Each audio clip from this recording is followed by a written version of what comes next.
Hello.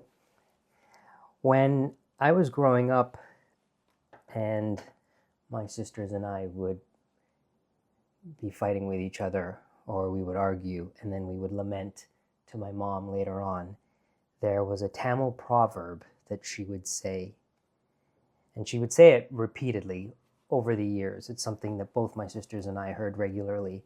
It's something that elicited kind of just an eye roll or the end of a conversation. But it's funny, and I wonder if it's a cliche that you only really hear those things again with their profoundness once your parent is gone. And the Tamil proverb, and I'm going to butcher this in Tamil, is Aindu viralam oru alavu illai, which means the 5 fingers are not the same length. And there are many, many, many very beautiful, simple Tamil proverbs that are ancient. But this one in particular was said by my mom to illustrate that we were 3 siblings born under the same family, same parents, but we were not the same. And that we had to accept that about each other. And it's something that proverb in recent years has been something that I've been just hearing in my head. And there's such a beauty in it. You know, when I'm out and about away from my home and I have a moment to contemplate things or just to look, sometimes I just look at myself. I will just allow myself to get lost in looking at a button or looking at the hem of a sweater and how it's finished, or I will really just look at my hand. It is an amazing thing. And recently, just a few years ago actually, when I was in Florence taking a course in écorché, which is the building of the human skeleton and musculature out of clay for the purpose of learning how to draw and paint the human body. When it came time to build the hand, our instructor, Marty Brady, spent a lot of time explaining how beautiful the inner workings of the hands are. And we had to not only, first we built the bones of the hands, but then we built the tendons and the actual small muscles that are in the hands. And she revealed something that I didn't know. All fingers, they have tendons that enable them to bend and move, and they're independent except for the middle finger and the ring finger. There's an interconnectedness between these 2 fingers, and they restrict their movement, so they don't move completely independently of each other. It's why if you lay your hand on a table, you can lift your thumb, your index finger, your middle finger, and your pinky fairly easily. But if you go to keep your hand on the table and lift your ring finger, it's a little difficult to do that without the middle finger moving. It's because they're kind of connected. And if you look, well, if I look at everybody's hand is different. If I look at my hand, I would say, the index finger and the ring finger they kind of look the same. But I learned from my wonderful écorché course that they function in very different ways. The symbolism in this proverb, 5 fingers are not the same, or 5 fingers are not the same length. The first thing that it signifies is that diversity is natural. In the natural world, things are made differently. And like the hand has various fingers of different lengths, society possesses people that are diverse with different talents and opinions and characters, and that is a good thing. The second thing that this proverb signifies is acceptance. It promotes tolerance and understanding that equality doesn't necessarily mean sameness. It doesn't mean that just because these are all on the palm, that they're the same. And this proverb is applicable and is representative of the functioning of a group, a family, or society as a whole.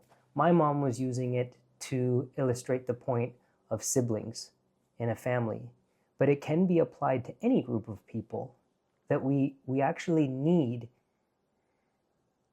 and want, and it's natural to have groups of people that are different, with different opinions and different backgrounds and different abilities to function beautifully and completely. And the third thing that this proverb really drives home is that there is unity in diversity. That when these different parts come together, there is complete strength and the ability to master something. They can't really function independently to a level of mastery. Even if one finger is working, the other fingers are sometimes bracing or supporting or balancing. And similarly, diverse people and diversity in groups of people can work together for a common goal. Now, this was my mom's use of a proverb to try to console us. Like if I was complaining about why is she doing this and why does she always do this, and my mom would play devil's advocate for one of my sisters, she would usually end by saying this proverb. But there was a rebuttal that I had, being a smart aleck that I was. I would say, yeah, you say this now, and yet when my grades are not as good as my older sister's, you compare me to her. So I was very mouthy, and I found an argument for everything, which is why her use of this beautiful proverb just was bypassed by my need to be correct or to argue. My parents had a horrible marriage for 25 years, and there were many, many instances where they would be shouting at each other in Tamil, and my dad would quote one of these proverbs, and then my mom would argue back, and she would say, "You're twisting around the words. It actually means this." And they would be shouting at the top of their lungs in Tamil. And the interesting thing is, I could understand the words of you're twisting this around, or that's a lie, or that's incorrect. But the words of the proverb were usually so classical. It was like Shakespearean English. It was the elevated version of Tamil, that I didn't understand what any of those proverbs were. But that's all to say that from a very young age, I was exposed to the use of these ancient proverbs to illustrate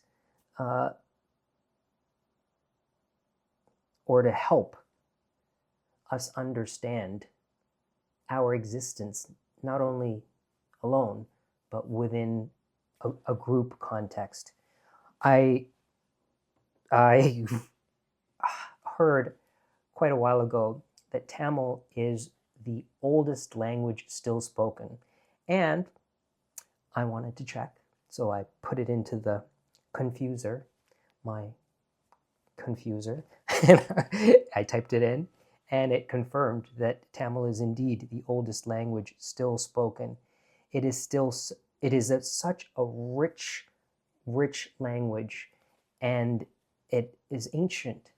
And when I think about the culture that I come from and the literature that is so rich in this culture and the purpose that it served, the main purpose that it serves is to educate the people.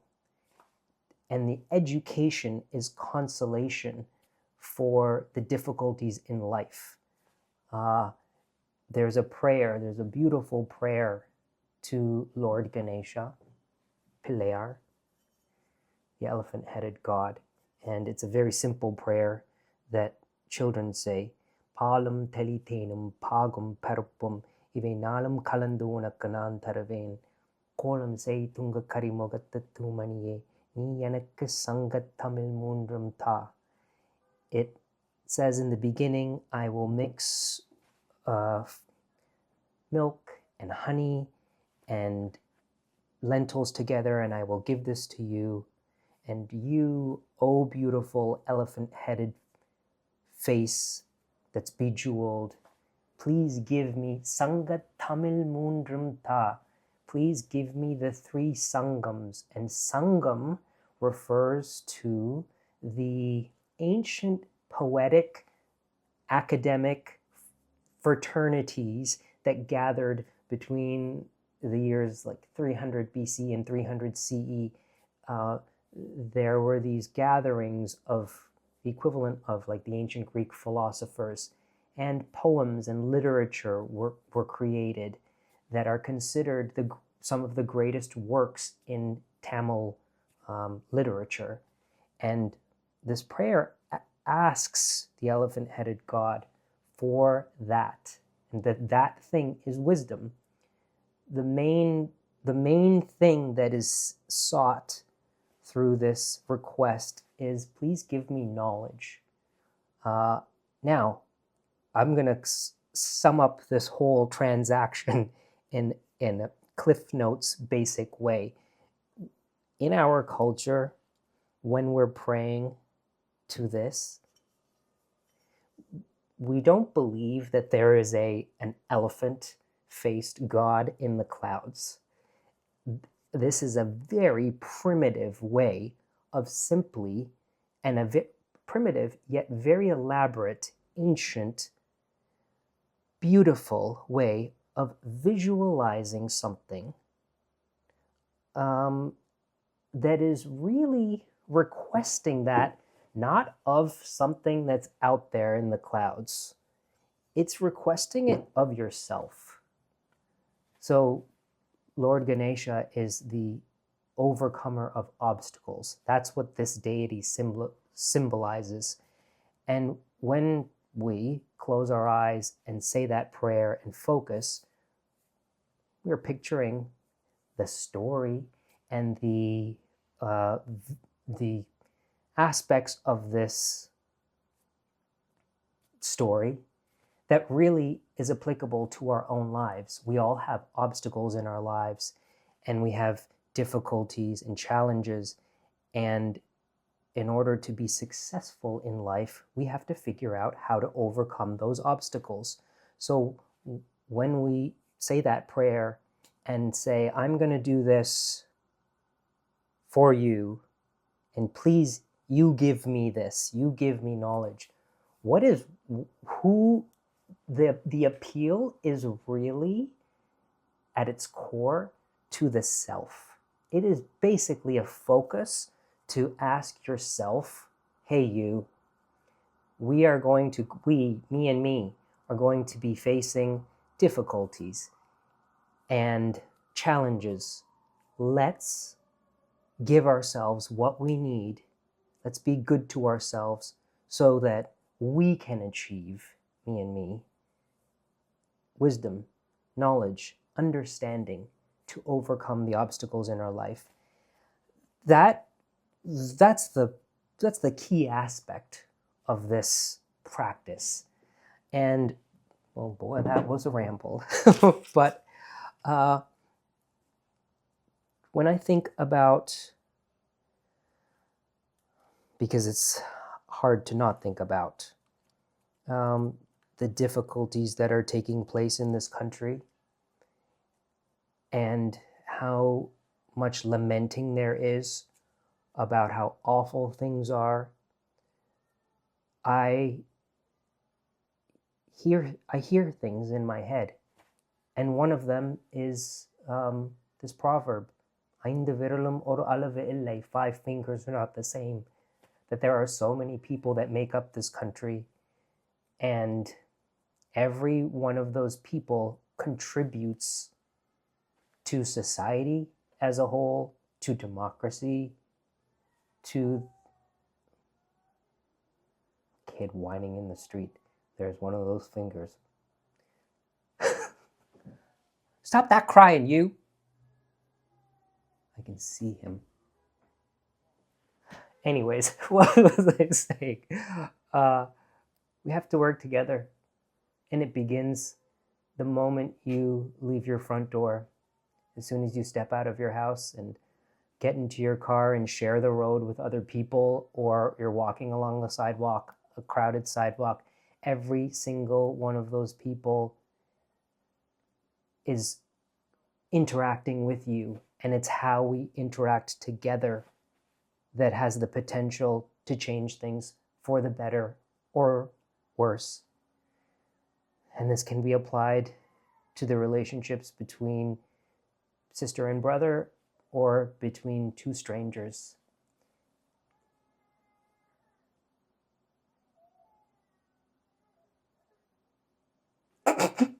Boy, am I glad I don't have children.